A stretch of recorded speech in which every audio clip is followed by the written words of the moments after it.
Предлог измените на Законот за високо образование се неприфатливи за Сенатот на Тетовскиот универзитет, па затоа побараа законот да се повлече и да се преразгледа, земајќи ја предвид реалната состојба во универзитетите. Numri më i madh i vërejtjeve ka të bënë me cënimin e autonomisë universitare. Konstatohet se me faktin që parashihet të ekzistojë një këshill universitar, i cili mendohet se në një farë mënyrë i zbe kompetencat e senatit të universitetit.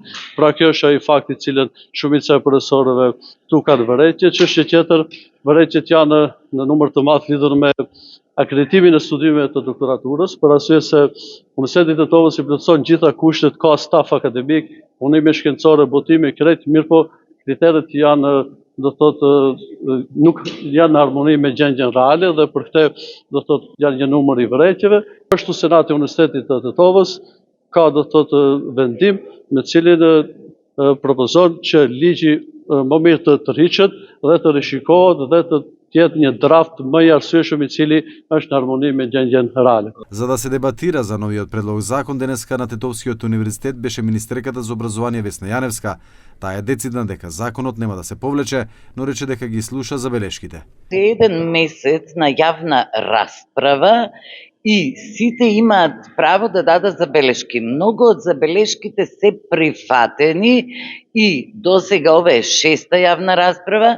На тие јавни расправи се договоривме што ќе биде прифатено и луѓето се задоволни. Законот нема да биде повлечен и не треба да биде повлечен, затоа што представува иднина на нашите млади луѓе. Иако беше прашана од новинарите, Јаневска не ги откри имињата на лицата кои го подготвиле новиот предлог закон со образложение дека станува збор за познати имиња и дека се нарушува академскиот интегритет.